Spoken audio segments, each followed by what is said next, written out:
오늘은 요한계시록 6장 9절 말씀부터 17절의 말씀까지 우리가 보고자 합니다. 요한계시록 6장 9절로 해서 17절입니다. 자, 우리가 같이 먼저 읽고 말씀 상고하겠습니다.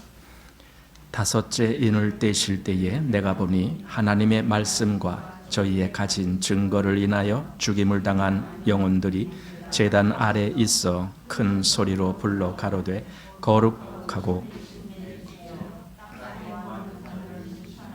우리 피를 신원하여 주지 아니하시기를 어느 때까지 하시려나이까 하니 각각 저희에게 흰 두루마기를 주시며 가라사대 아직 잠시 동안 쉬되 저희 동무 종들과 형제들도 자기처럼 죽임을 받아 그 수가 차기까지 하라 하시더라. 내가 보니 여섯째 인을 떼실 때에 큰 지진이 나며 해가 총담같이 검어지고 온 달이 피같이 되며 하늘의 별들이 무화과 나무가 대풍에 흔들려 선 과실이 떨어지는 것 같이 땅에 떨어지며 하늘은 종이 축이 말리는 것 같이 떠나가고 각 산과 섬이 제자리에서 옮기우매 땅의 임금들과 왕족들과 장군들과 부자들과 강한 자들과 각 종과 자주자가 굴과 산 바위 틈에 숨어 산과 바위에게 이르되 우리 위에 떨어져 보좌에 앉으신 이의 낯에서와 어린 양의 진노에서 우리를 가리우라. 그들의 진노의 큰 날이 이르렀으니 누가 능히 서리요 하더라. 아멘.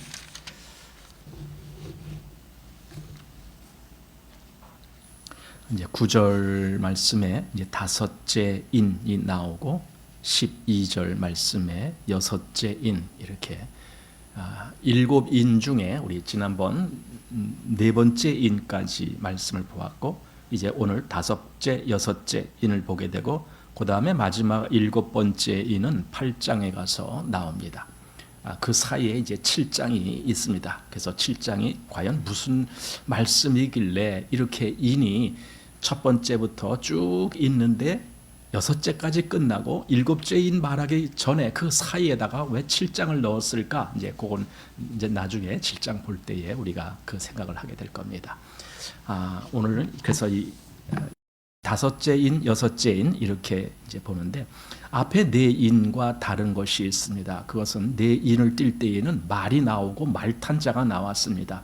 그래서 첫 번째 흰 말이 나오고 또 두 번째 붉은 다른 말이 나오고 세 번째는 검은 말이 나오고 또 네 번째는 청황색 말이.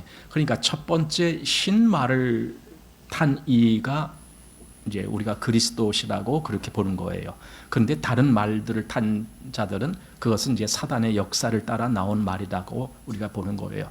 그래서 이 첫 번째 흰 말을 탄 그리스도, 사실은 그리스도지만은 또 그리스도 안에 속한 모든 교회도 같이 있는 거나 마찬가지입니다. 그런데 사단의 역사가 이제 이 그리스도와 대적을 하는 거죠. 즉 현실 세계에서는 지금 그리스도가 어떻게 역사하느냐 하면 그리스도인들을 통해서 역사하잖아요.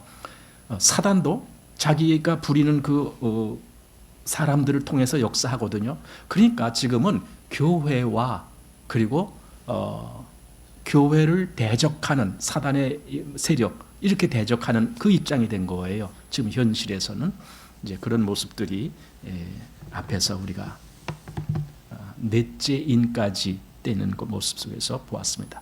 그리고 다섯째 인, 여기서는 이제 더 이상 말이 등장하지 않습니다. 분위기가 바뀐다라는 뜻입니다. 앞에 네 번째 인까지의 그 모습이 아니고 또 새로운 모습으로 전개가 된다 그 말씀입니다. 여기서는 그래서 말이나 또는 어떤 재앙의 그런 말씀이 아니라 이제 순교자들이 등장합니다. 과연 그 순교자들은 누구를 말하는 것일까? 이것도 우리가 살펴보아야 되고 또 순교자가 여기서 무엇을 하고 있느냐 이런 모습도 살펴보아야 되고 그리고 장차 그들에게 어떤 일이 일어날 것인가 이제 이런 모습도 우리가 살펴보아야 됩니다. 지난번에 올해 벌써 됐지만은 순교자란 말은 원래 그 증인, 증거하는 사람, 증인이라는 말에서 나왔습니다. 그런데 그것이 나중에는 순교자가 됐습니다. 그 왜 영어에도 그 마터라는 그 단어가 바로 거기서 나온 단어입니다. 마터 하면 순교자라는 뜻인데, 왜 순교자란 말과 증인이란 말이 같으냐 하면은 순교자가 증거하는 일을 하기 때문에 그렇습니다. 뭘 증거하느냐? 우리 이제 성경에서 몇 번 보았지만은 하나님의 말씀을 가지고 그 말씀을 증언하는 자가 순교자가 된 거예요. 사실은 그게 그리스도인들이 다 그런 거예요. 그리스도인이란 말은 하나님의 말씀을 받아서 또 그 말씀을 따라서 증거하는 삶을 사는 사람, 그게 그리스도인 아닙니까?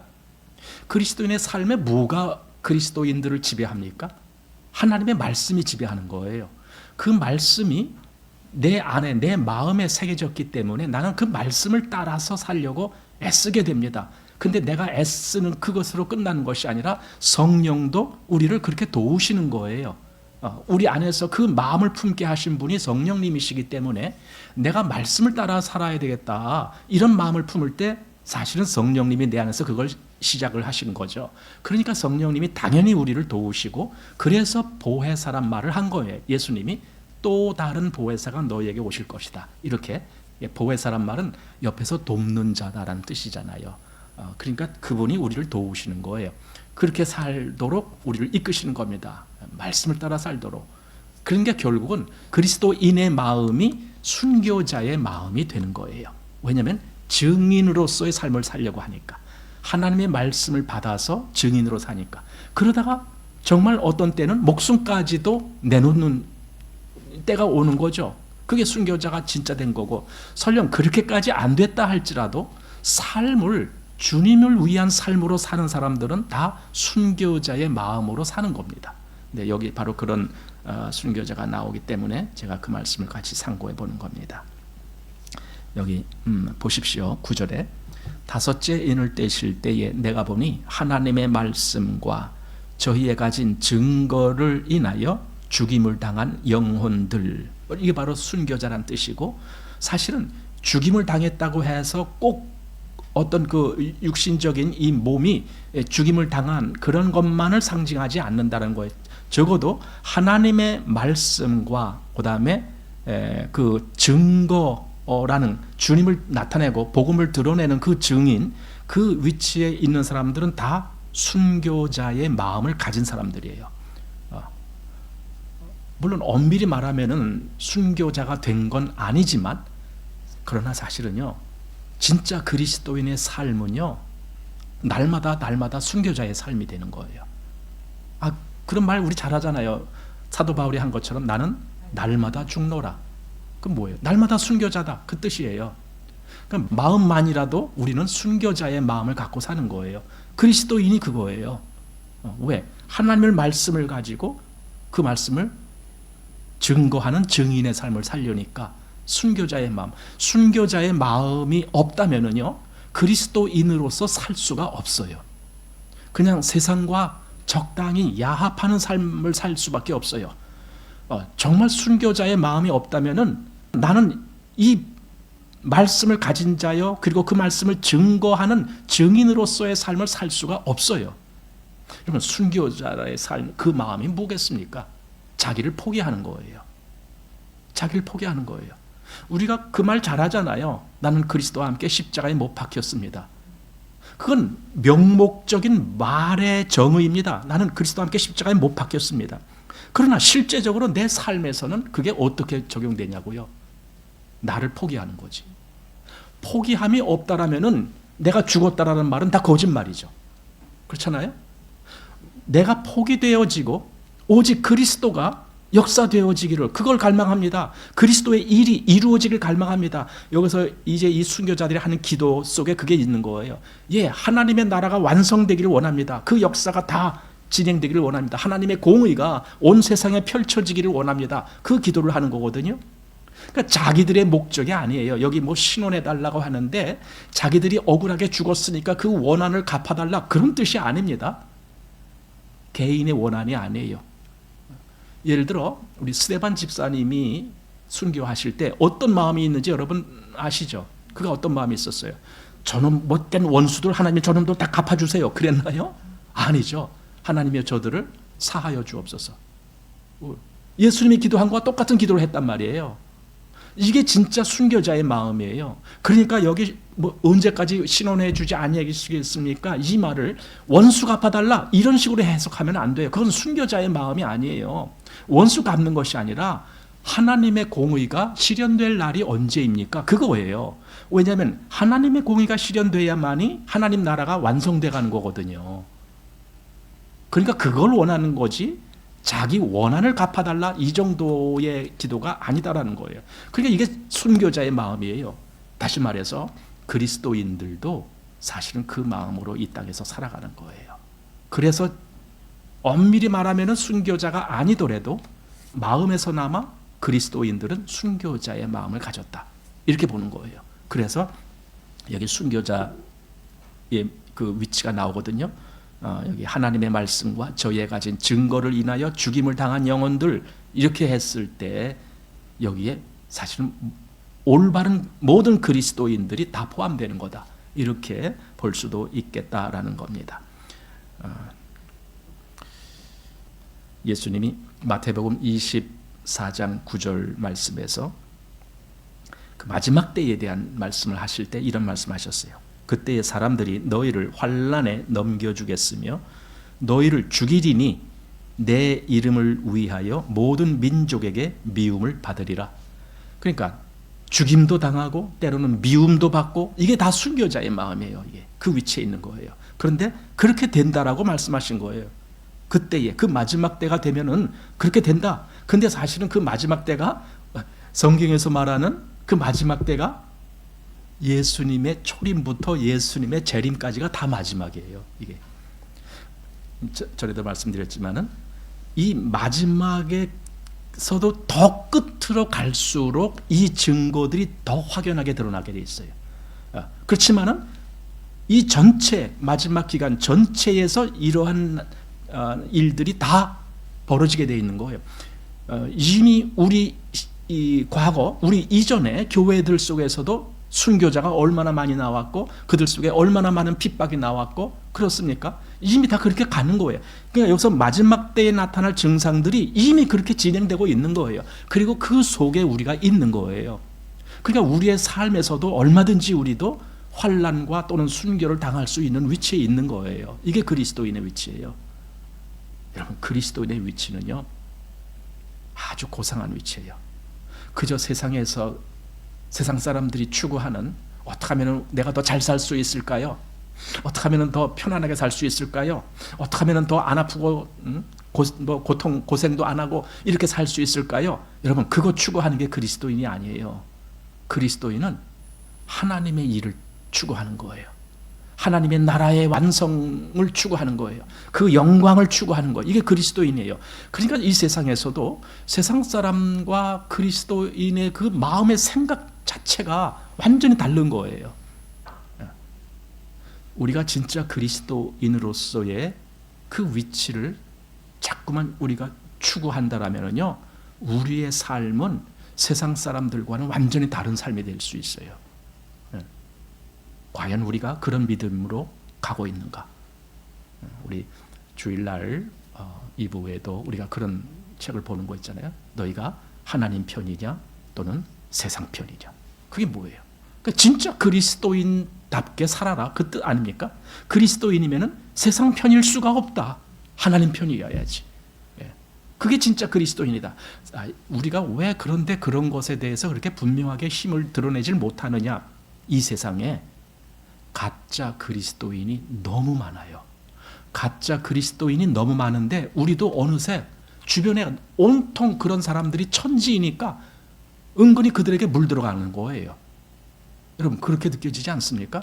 아, 그리스도인이라는 사람들이 저렇게 사는구나. 나도 거반 비슷하게 이렇게 살면 되겠지. 이렇게 하는 거예요. 진짜 성경에서 말하는 그 그리스도인의 위치로 가려고 애쓰는 것이 아니라 내가 주변에서 보는 그리스도인들 하면서 그 정도로 살려고 하는 거예요. 왜냐하면 나만 더 앞에 나갔다가는 손해볼 것 같으니까. 여러분, 내가 진짜 하나님을 위해서 손해본다면 그건 영광이에요. 내가 손해볼 수 있다면. 순교자의 마음은 자기가 순교당하는 것이 억울하다라는 마음이 있다면 그건 순교자의 마음이 아니에요. 내가 하나님의 영광을 위해서 순교당한다 할지라도 난 이것이 나한테 영광이다. 이게 순교자의 마음이에요.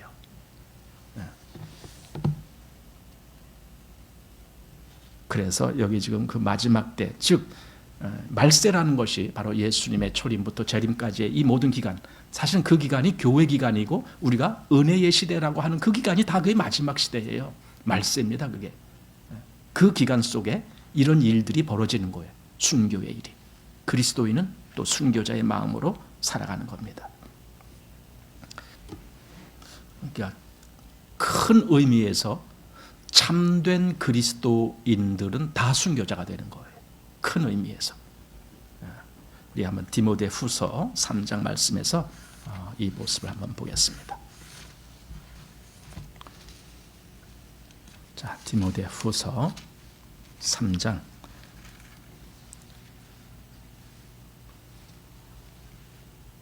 12절 말씀 보십시오. 무릇 그리스도 예수 안에서 경건하게 살고자 하는 자는 핍박을 받으리라.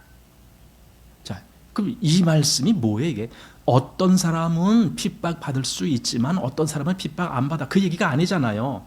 정말 그리스도 안에서 경건하게란 말이 뭡니까? 진짜 하나님의 사람처럼 살려고 애쓰는 사람. 이게 경건하게 산다는 거예요. 그렇게 경건하게 살고자 하는 자는 핍박을 받으리라는 거예요. 이건 예외가 없다 그 말이에요. 핍박이 와요. 진짜 하나님의 사람처럼 경건한 삶을 살기를 원하는 사람은 핍박이 온다니까요. 핍박이 온다니까요. 근데 그 잘못된 어떤 성경 해석 때문에 이런 걸 무시하는 사람들이 많은 거예요. 지난번에도 말씀드렸지만은 사실 세대주의자적인 해석 속에서 이런 위험이 있어요. 왜 그러냐면요, 그리스도 안에서 우리는 구원받은 사람들은 다 똑같은 거야. 이렇게 해석을 해요. 그리스도 안에서는 다 똑같은 거야. 물론 우리에게 주어진 자격은 똑같아요. 그렇지만은 하나님의 그 역사 안에서의 하나님의 기쁨과 하나님의 쓰임에 어떻게 역할되느냐, 이건 다 달라요. 어떤 사람은 크게 쓰이는 사람이 있고 어떤 사람은 조금 쓰이는 사람이 있고 그게 다 다르다는 거예요. 그걸 알아야죠. 그냥 그리스도 안에서는 다 똑같은 거야. 우리가 다 믿음으로 다 구원받은 거 다 똑같은 거야. 그것만 생각해요. 이게 세대주의자들이 생각하는 아주 단점입니다. 그래서 그들은 이런 차원에 대해서는 잘 생각을 안 해요.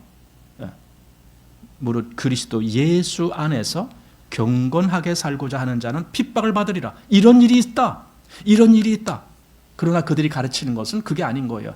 우리는 큰 핍박, 7년대 환란이 오기 전에 다 들림받는다. 이런 식으로만 가르치고 있어요. 그러니까 핍박이 안 온다는 거예요. 성경은 분명히 경건하게 살고자 하는 자에게는 핍박이 온다라고 말씀했는데 그들은 핍박이 안 온다. 그 전에 다 들림받아. 이런 식으로만 얘기를 하니까 이게 뭔가 그리스도인의 삶이라는 게 핍박을 안 받을 생각만 하고 있는 거예요. 아, 어떻게 하면 핍박 안 받고 요리조리 그 미꾸라지 빠져나가듯이 그렇게 살까? 이 생각만 하는 게 그리스도인 돼버렸어요. 참 이상한 그리스도인이에요, 이게. 여러분, 그리스도인이 핍박을 안 받을 생각만 하고 있다면 무슨 일이 있겠어요, 거기에? 아무 역사 없어요. 하나님의 역사 없어요. 그런 사람들에게. 하나님의 일이라면 내 기꺼이 희생하겠습니다. 이런 마음이 있는 사람에게 하나님의 역사예요. 왜냐하면 성경이 증거하는 게 그거니까. 오늘같이 이렇게 추운 밤에도 내가 하나님의 일을 위해서 내가 교회에 모입니다. 사실 오늘 여러분 오실 때 조금 마음에서 주저하고 싶은 마음 생기지 않으셨어요? 안 생겼어요, 전혀. 아유, 하여튼 최고입니다. 그렇지만은 또 어떤 때는 그래요. 아유, 내가 콧물이 조금 나오기도 하고 그러니까 나 오늘 관둬야 되겠다. 이런 생각도 들 수도 있어요. 그런데 이제 그렇게 생각할 때 또 우리 마음에서 막 이렇게 솟구쳐 오르는 마음이 있어요. 야, 뭐 너 그까진 것 같고 뭘 그렇게 주저앉으려 그러냐 하고 내 속에서 막 이렇게 막 일으키죠. 그래서 다시 그래 뭐 하고 또 다시 이렇게 나가고. 그러니까 뭔가 우리가 하나님 앞에 뭔가를 하고자 할 때 나를 자꾸 이렇게 저지시키려는 그런 환경이 많아요, 우리 주변에. 그걸 이겨나가는 거예요. 그리고 그것을 다른 말로 순교자의 마음이라고 하는 거예요. 자기를 희생하지 아니하면 그 일이 이루어지지 않는 거잖아요. 그러니까 여러분 이 추운 날에 이 밤에 여기에 모인다는 것은요 자기 희생이 있어야 되는 거예요. 포기하는 거예요. 뭘 포기해? 집안에 있으면 얼마나 편안해. 뜨뜻한데 발이 뻗고 저 뻥튀기 먹으면서 텔레비전 보고 있으면 얼마나 편안해. 여기 오신 여러분들은 그거 다 포기한 거잖아요. 안 그래요? 그게 희생이에요. 그게 희생이란 말이 그게 순교라는 말입니다. 그게. 그래서 순교자란 말이 모든 신실한 그리스도인에게 해당된다라는 의미가 되는 겁니다. 무릇 그리스도 안에서 경건하게 살고자 하는 자는 핍박을 받으리라. 이게 역사가 일어나는 겁니다. 자, 다시 오늘 본문 보십시오. 9절에 다섯째 인을 떼실 때에 내가 보니 하나님의 말씀과 저희의 가진 증거를 인하여 죽임을 당한 자들이 제단 아래 있어. 제단 아래가 있대요. 여러분 제단은 뭡니까? 제단은 뭐 하는 곳입니까? 하나님께 희생물을 드리는 곳이에요. 그죠? 이것이 이제 단이라는 것은 두 개가 있어요. 성전 또는 성막에 보면은 단이 두 개입니다. 하나는 그 성소 안에 있는 단이 있는데 그거는 금향단이라고 하는 단입니다. 그건 이제 기도하는 상징입니다. 그러나 이 뜰에는 번제단이라고 하는 단이 있습니다. 그런데 분향단에는 그 향을 살리는 곳이고 번제단은 태워서 희생제물로 막 이렇게 하고 거기다 피를 뿌리고 하는 겁니다. 그런데 여기 보면은 이 희생을 당한 이 순교한 당한 이들이 우리 피를 신원하여 주시지 않기를 어느 때까지 하시니까 이렇게 말하는 걸로 봐서 여기가 번제단인 것 같아요. 피 얘기가 나오니까 번제단. 그러면은 이게 뭡니까? 순교라는 말은 희생당했다는 말이에요. 희생당했다. 그래서 번제단 밑에 가서 있는 거예요. 하나님, 우리는 하나님의 일을 위하여 기꺼이 우리를 하나님께 드린 자들입니다. 그거예요. 번제단이 뭡니까? 하나님께 제물을 드리는 거예요. 억울한 것이 번제단이 아니고 하나님 받으시옵소서고 하나님께 드려지는 단이 그게 번제단이라니까요. 그러니까 이들이 그 제단 밑에가 있다는 뜻은 자기들을 하나님께 드렸다 그 뜻이에요. 하나님께 드린 자들이 바로 그 제단 밑에 있다.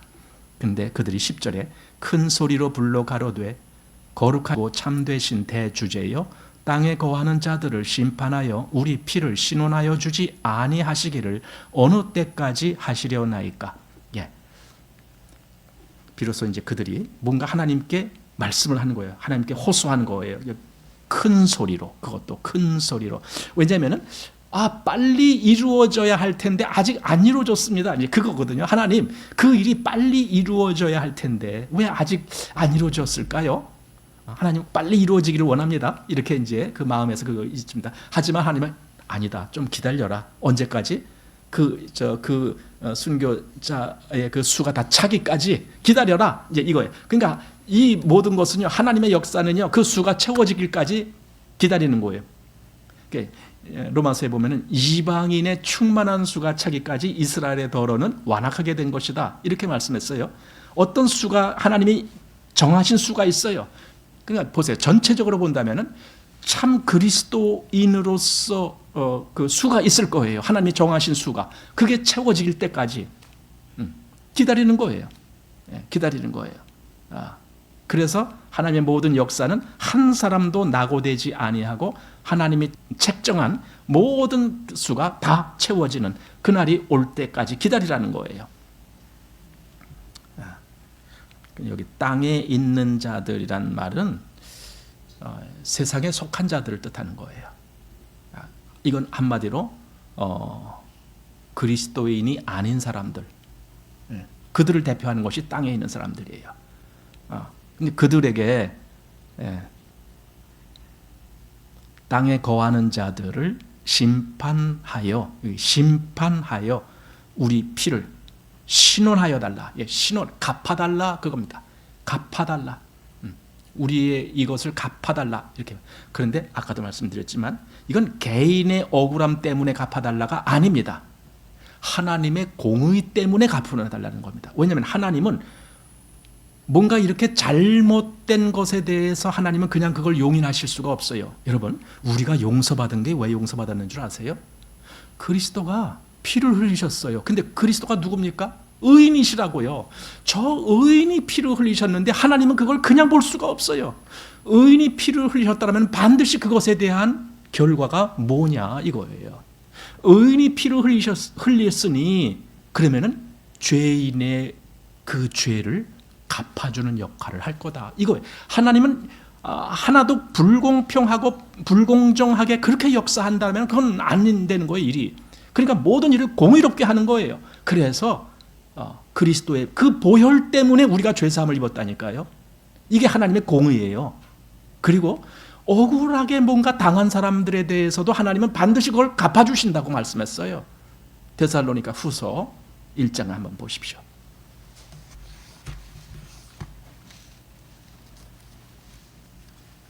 자, 데살로니가 후서 1장 3절 말씀. 좀 길게 좀 보아야 될 텐데 한 3절에서 10절까지인데 제가 한번 천천히 읽어보겠습니다. 형제들아, 우리가 너희를 위하여 항상 하나님께 감사할지니 이것이 당연함은 너희 믿음이 더욱 자라고 너희가 다 각기 서로 사랑함이 풍성함이며 그리고 너희의 참는 모든 핍박과 환난 중에서 너희 인내와 믿음을 인하여 하나님의 여러 교회에서 우리가 친히 자랑함이라. 이는 하나님의 공의로운 심판의 표요. 하나님의 심판은 공의로운 거예요. 공의롭단 말은 잘못된 것이 하나도 없다, 지금 그 말이에요. 그리고 아주 공평하다, 그 말이에요. 하나님의 심판은 그런 거예요. 그래서 공의로운 심판의 표요. 너희로 하여금 하나님 나라에 합당한 자로 여기심을 얻게 하려 함이니, 하나님 나라에 합당한 자로 하나님이 여겨주셔요. 그럼 그렇게 되는 뭔가 근거가 있을 거 아닙니까? 그들은 바로 하나님 나라 때문에 그것을 위해서 그들은 많은 희생을 당했다, 그 말이에요. 그래서 합당한 자로 여기심을 얻게 하려 함이니 하고 그 나라를 위하여 너희가 또한 고난을 받느니라. 그 나라, 하나님 나라를 위해서. 자, 그 다음 6절.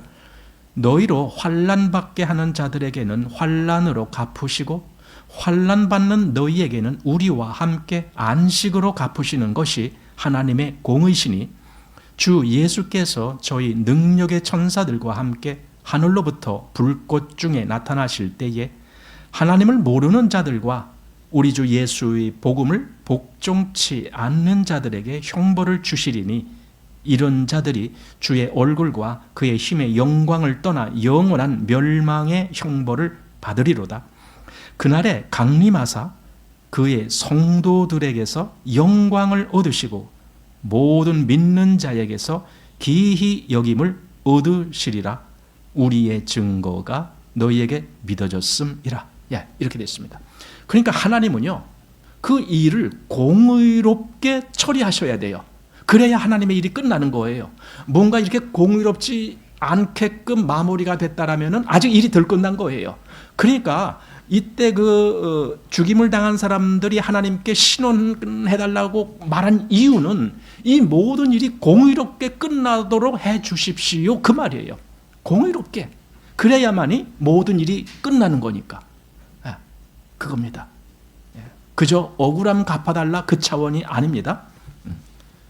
자, 그래서 여기 어느 때까지니까 라고, 그것이 언제 이루어지겠습니까?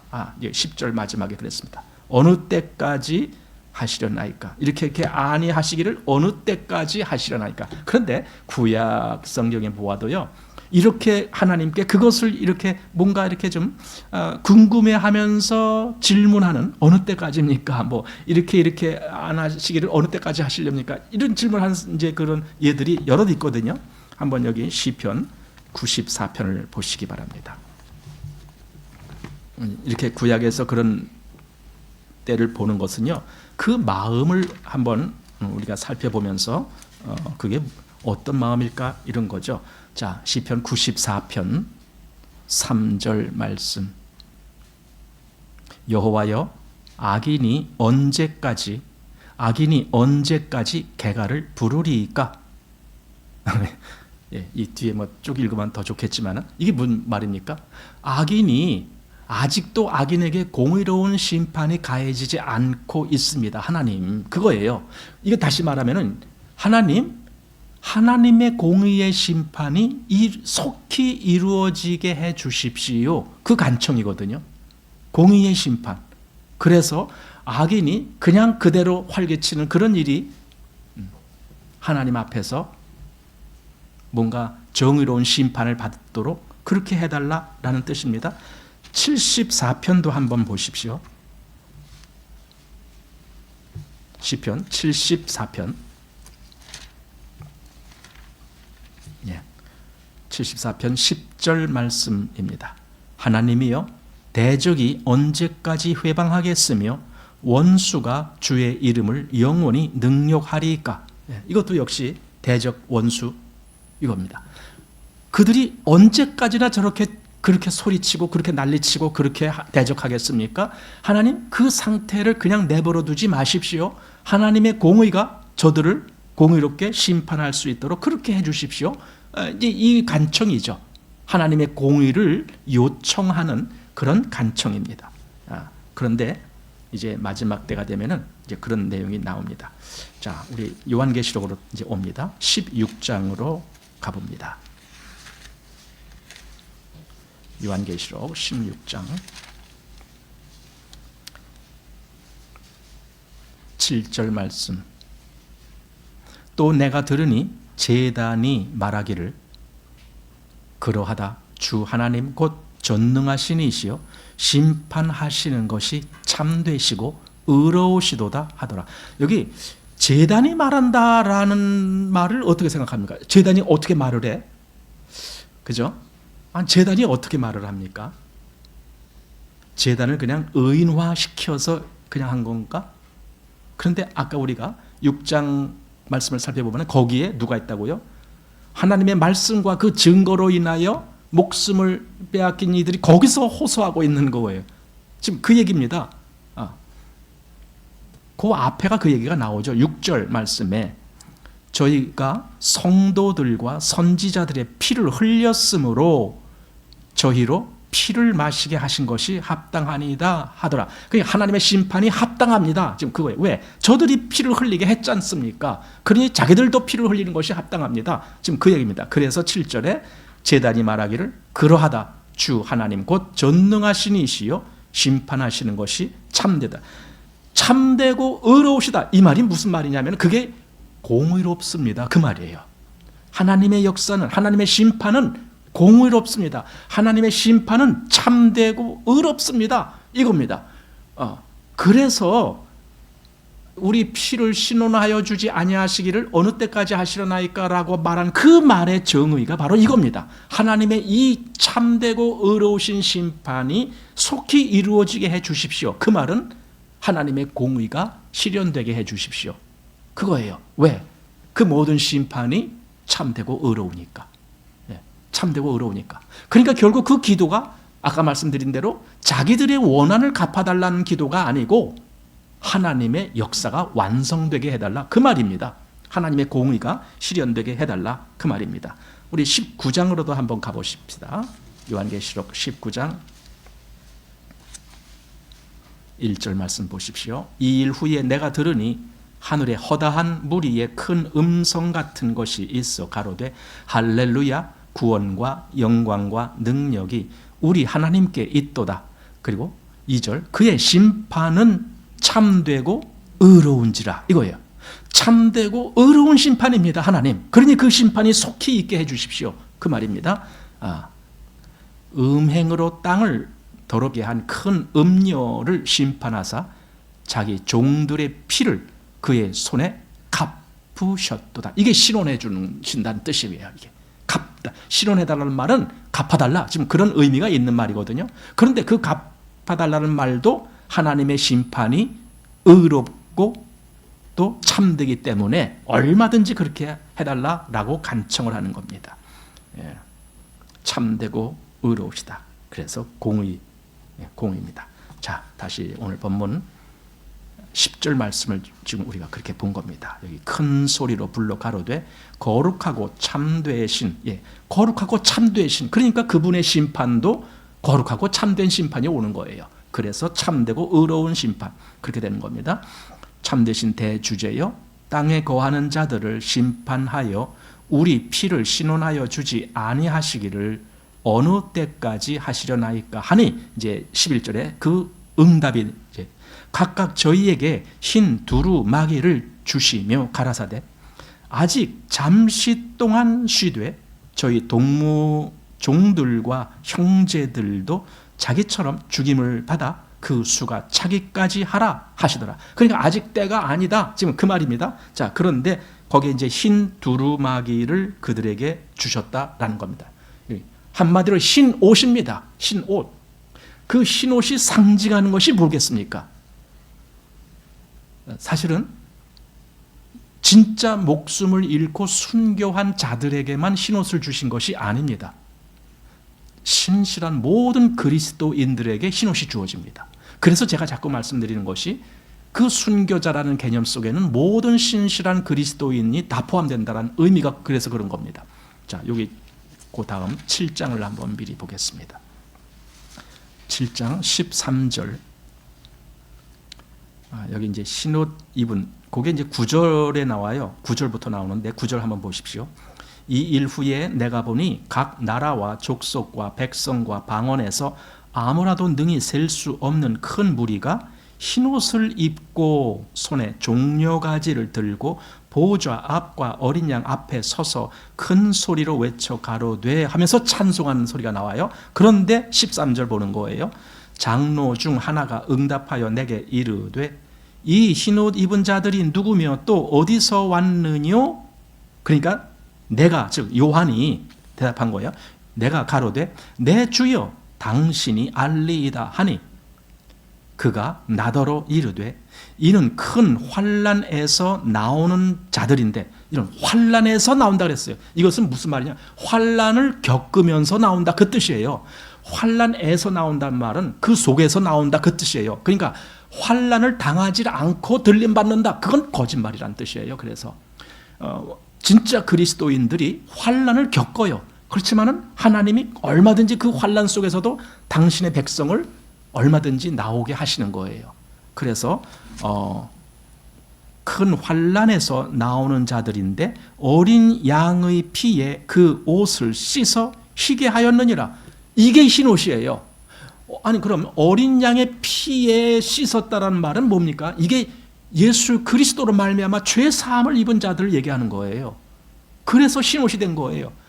지난번에도 말씀드렸지만 이건, 아니, 어린 양의 피에 씻었대는데 어떻게 하얗게 돼?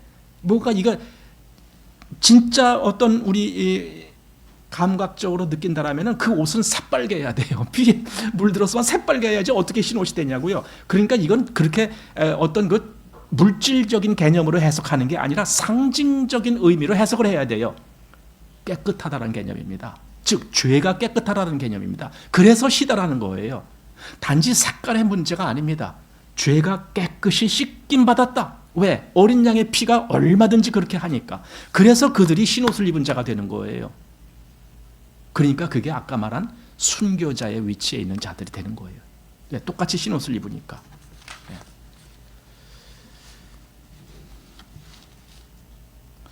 그들이 아까 어디 있다 그랬어요? 제단에 있고. 그럼 여기 아까 그 7장에서는요. 7장 아까 9절 말씀 보았잖아요. 9절 그 끝부분을 보면은 보좌 앞과 어린 양 앞에 서서 이래요. 보좌 앞 그리고 어린 양 앞에 그들이 서 있어요. 그 흰옷 입은 자들이 거기 서 있어요. 그러면은 우리가 이 앞에서 5장에서 그걸 보았습니다. 4장입니까? 4장에서 봤죠. 뭐냐면은 24장로와 네 짐승이 여기 나오죠. 근데 그들이 어디 있습니까? 보좌 앞에 있잖아요, 그들이. 그래서 그때 24장로가 누구냐 했을 때에 이건 구약과 신약 전체에서의 그 대표적인 성도의 위치에 있는 사람이다. 근데 그들이 대표로 가 있다란 말은 다른 말로 하면 모든 성도가 능히 그 앞에 서는 거다, 이 뜻이에요. 그래서 사실은 그게 교회의 대표자예요. 그렇다면 교회가 그 앞에 있다는 말입니다. 그래서 이들이, 이 흰옷 입은 자들이 그 보좌와 어린 양 앞에 거기에 있는 거예요. 그리스도, 즉 교회는 보좌 앞과 어린 양 앞에 거기 가 있게 되는 거예요. 이게 교회의 위치입니다. 그래서 에베소서 2장에 우리를 그리스도 예수 안에서 함께 하늘에 앉히시니, 이게 그리스도. 그러니까 하늘에서는요, 그 모든 역사가 다 완결됐다라고 해요. 그렇게 봐야 돼요. 완결된 거야. 하늘에, 사실은 하늘에 교회가 있는 거나 마찬가지예요. 그래서 거기서는 모든 것이 다 완성됐어요. 그렇지만은 이 땅에서는 이 시간의 개념 속에서 시간이 흘러가면서 하나하나 이루어지는 거죠.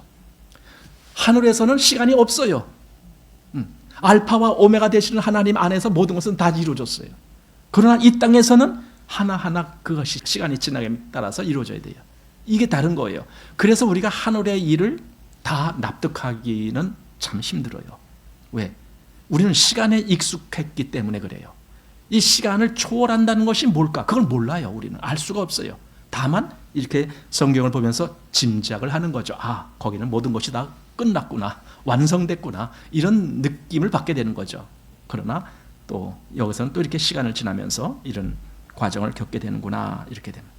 자, 과연 그들이, 이 흰옷 입은 사람들이 사실은 앞에서도 나왔어요. 어디냐면은 교회, 7교회를 우리가 볼 때에 그 3장 말씀에 보면은 4대 교회를 먼저 보게 되는데, 3장 4절부터 한번 보십시오. 그러나 4대에, 즉 4대 교회죠. 4대에 그 옷을 더럽히지 아니한 자 몇 명이 내게 있어 뭐를 입어요? 흰 옷을 입고 나와 함께 다니리니 그들은 합당한 자인 연고라. 이기는 자는 이와 같이 흰 옷을 입을 것이요 내가 그 이름을 생명책에서 반드시 흐리지 아니하고 그 이름을 내 아버지 앞과 천사들 앞에서 시인하리라. 이미 교회 얘기를 하면서도 이미 이 얘기를 하신 거라고요. 흰옷 입은 자들은 아, 이렇게 주님이 그 앞에 서게 해주시는구나. 여기뿐만이 아니라 그 다음에 라오디게아 교회에 대한 말씀이 있습니다. 자, 좀 뒤로 가봐서 18절 말씀 보십시오. 내가 너를 권하노니 내게서 불로 연단한 금을 사서 부요하게 하고 흰옷을 사서 입어 벌거벗은 수치를 보이지 않게 하고, 그랬습니다. 그들에게는 아직 이게 준비가 안 된 거예요. 흰옷이 그들에게는 준비가 안 된 거예요. 그러니까 흰옷을 사서 벌거벗은 수치를 면케하라, 그 얘기한 것은 아직 너희들에게는 흰옷이 주어지지 않았다, 그 뜻 아닙니까? 한마디로 뭡니까? 그리스도의 이 보혈에 대한 그 믿음으로 그들이 씻음받지를 못했다라는 거잖아요. 그러니까 흰옷이 없는 거지. 그래서 그들에게는 너희들은 빨리 흰옷을 사서 벌거벗은 수치를 면하라, 그렇게 말했던 겁니다. 여러분, 그리스도인은요 진짜 그 죄 씻음을 받고 그 보혈 공로로 죄 씻음을 받고 믿음 안에서 그리스도를 그렇게 따라가는 그 순교자의 마음을, 그 순교자적인 믿음이죠. 그 믿음을 가진 자들은요 하나님 보실 때에 흰옷을 입은 자들이에요. 그들이 어때요? 여러분들은 다 흰옷을 입었겠습니까? 다음 주부터 우리 전부 흰옷 입고 와요? 아닙니다. 그런 게 중요한 게 아니죠. 그 전에 어떤 이단 사람들이 그런 일을 했죠. 흰 옷만 입고 어디 산속에 들어가서 오늘 주님 오십니다 뭐 그러고 있었잖아요. 그런 거 아닙니다. 이미 그리스도의 피로 죄 씻음을 받은 사람들은 다 흰 옷이 있는 거예요. 그리고 중요한 것은요, 그럼 흰 옷 입고 나 죄 씻음 받았다, 땡, 끝나지 않아요. 뭐가 남아요? 그들의 삶이 나와요. 삶이 무슨 삶인데? 순교자적인 마음으로 사는 거예요. 이 삶, 아까 그래서 그리스도 안에서 경건하게 살고자 하는 자는 뭘 받아요? 핍박을 받으리라. 이런 것이 막 이루어지는 거예요. 이게 진짜거든요. 그러니까 나 죄 씻음 받았어요 했는데도 불구하고 전혀 그리스도인으로서의 삶이 안 되는 사람은 그걸 거짓말한 거죠. 믿음의 거짓 고백이었죠. 그건 진짜는 성령께서 역사하실 수밖에 없어요. 그러니까 진짜 그 삶을 살게 돼요. 흰옷. 결론적으로 진짜 그렇게 믿음의 삶을 사는 그들이 진짜 순교자다, 그 뜻이에요. 진짜 순교자. 바른 믿음으로 산 그들이 진짜 순교자다. 자, 이제 다시 본문은 12절 말씀 보게 됩니다. 내가 보니 여섯째 인을 떼실 때에 큰 지진이 나며 해가 총담같이 검어지고 온 달이 피같이 되며 하늘의 별들이 무화과 나무가 대풍에 흔들려 선 과실이 떨어지는 것 같이 땅에 떨어지며 하늘은 종이 축이 말리는 것 같이 떠나가고 각 산과 섬이 제 자리에서 옮기우매 땅의 임금들과 왕족들과 장군들과 부자들과 강한 자들과 각 종과 자주자가 굴과 산 바위 틈에 숨어 산과 바위에게 이르되 우리 위에 떨어져 보좌에 앉으신 이의 낯에서와 어린 양의 진노에서 우리를 가리우라. 이게 뭡니까? 이게 최후의 심판의 모습입니다. 하늘 자체가 뭔가 지금 질서가 다 흐트러지는 거예요. 하늘 자체가. 그리고 그 안에 있는 그 모든 사람들에게 하나님의 이 무서운 진노의 모습이 보이기 때문에 그들이 다 가는 거예요. 다 숨어. 하나님의 진노 앞에 설 자가 누구겠어요? 없어요. 그냥 다 숨어가. 지금 어떻게 되는지 하여튼 다 숨어가서 그냥 제발 나를 가려달라, 하나님의 진노에서 나를 피하게 해달라, 그 하소연만 하고 있는 거예요, 이들이.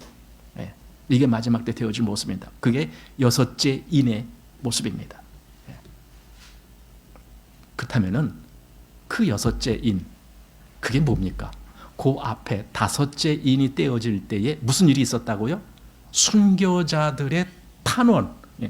빨리 신원해 주십시오. 탄원이잖아요. 그 응답이 여섯째 인입니다. 이렇게 된다. 이렇게 된다. 우주 질서가 파괴되는 거예요. 전체 이 모든 우주 질서가 파괴되는 겁니다. 한마디로 종말의 모습이다라고도 볼 수 있습니다. 세상에 속한 모든 것들에 대한 종말. 그런데요, 그리스도인에게도 역시 이 일이 일어납니다. 어떻게 일어납니까? 그리스도인에게는요, 내면의 종말이 온 거예요. 그게 뭡니까? 옛 아담에게 속한 그 모든 속성에 대한 종말이 고해진 것이 그리스도인입니다.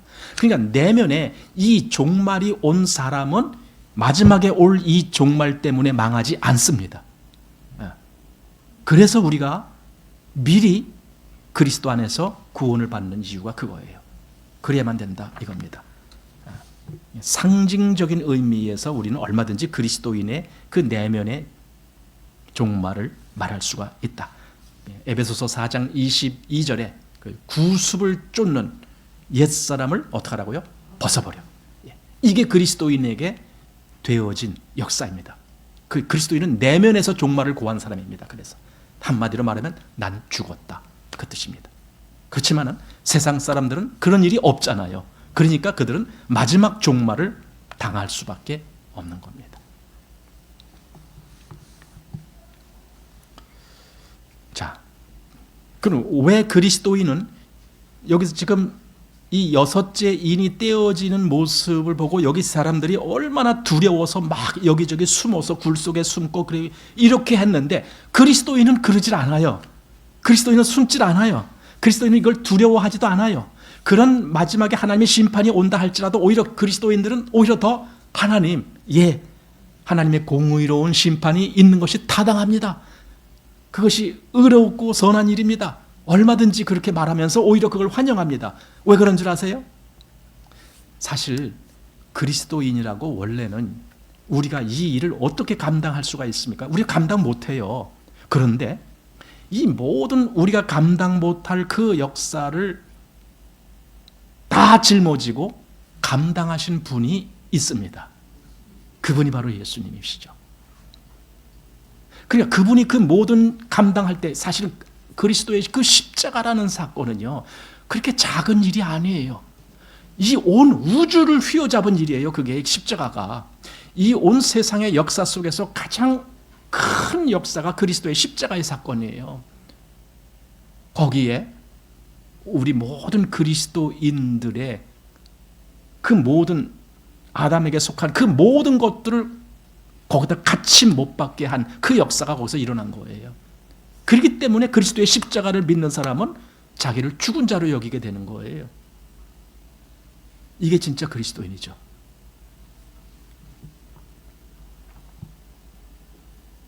그래서 아까 시작할 때에 우리 무슨 내용을 하면 순교자의 마음, 그 얘기를 했습니다.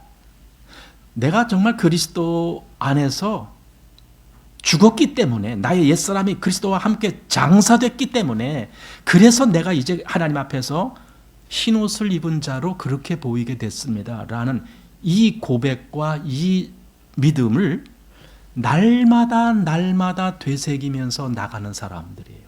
그게 그리스도인이에요. 날마다 그리스도의 십자가의 그 사역이 자기 안에서 이루어졌다라고 하는 고백을 날마다 하는 사람이에요. 그리스도인은. 그래서 완전히 세상에 속한, 아까 뭐 땅에 있는 자들, 이렇게 세상에 속한 자들과는 완전히 구별된 사람이 그리스도인입니다. 그러니까 그리스도인은 현재는 땅에서 살고 있으나 사실은 하늘 백성이잖아요. 우리는 하늘 백성이에요. 그러니까 하늘 백성으로 살아가는 거예요. 이 땅에서도. 이게 진짜 그리스도인입니다. 그래서 제가 저번에도 말씀드렸지만, 만약에 우리가 요한계시록을 제대로 보기 시작하면요, 그리스도인으로서의 분명한 선이 그어지고 믿음의 분명한 어떤 힘이 솟아날 수밖에 없다. 제가 그 말씀 드렸어요. 그냥 흐지부지한 그리스도인이 될 수가 없다. 이전에는 이런 걸 해석하지 못했어요. 이렇게 해석하지 않았어요. 그러니까 진짜 그리스도인의 삶이 어떻다는 것에 대해서 아무런 해석이 없으니까 그냥 날마다 그냥 밥 먹고 잠만 자도 난 구원받았어 이러고 있는 거예요. 그러나 진짜 그리스도인이 그런 사람이 여기 한 사람이나 있습니까? 밥만 먹고 잠만 자는 그리스도인 있습니까? 없어요. 하나님 나라를 위해서, 그 영광을 위해서 얼마든지 나를 드릴 수 있습니다. 나를 희생할 수 있습니다. 이 순교자의 마음에, 이 마음으로 그리스도인이 사는 거예요.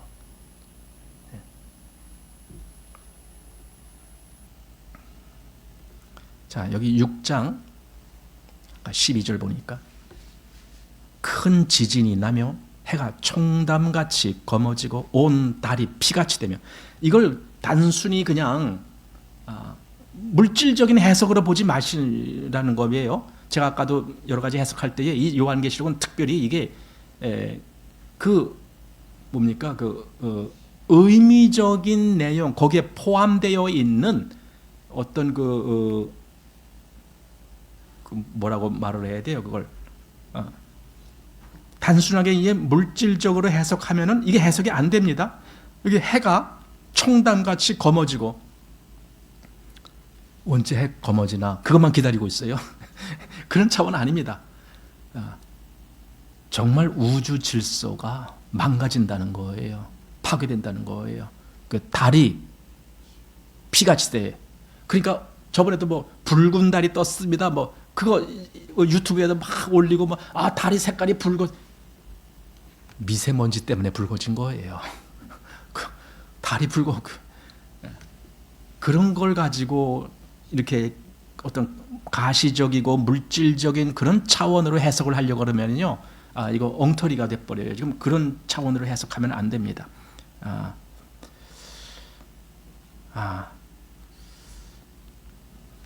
지금 이걸 좀 넉넉히 보아야 되는데 오늘 사실은 시간이 거의 다 돼서 이걸 시작하면은 끝을 못 볼 것 같아요. 그래서 오늘은 일단 여기 보면서 다음에 다시 요 12절부터 다음에 조금 더 보면서 우리가 좀 더 깊이 이야기를 나누어야 될 것 같습니다. 오늘은 그냥 여기까지 하는 것이 좋겠습니다. 오늘 엄청 추운 날씨가 돼서 가능하면 여러분들도 빨리 가시는 것이 좋을 것 같아서 오늘은 11절까지 말씀, 그리고 다음에 12절부터 다시 보고자 합니다.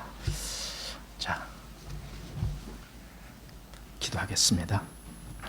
하나님, 오늘도 주님 안에서 우리가 이 어떻게 해서든지 이 말씀을 잘 알아서 그래서 그 말씀이 우리에게 어떤 역사가 있는 것인지, 우리는 어떻게 믿음의 생활을 해야 되는 것인지, 이 마지막 때라고 하는 이 시기에 과연 우리는 어떤 믿음으로 살아야 될 건지, 우리의 삶은 어떠해야 되는지, 이런 것을 하나하나 조금이라도 더 알기를 원하는 마음으로 우리가 이 말씀을 보았습니다.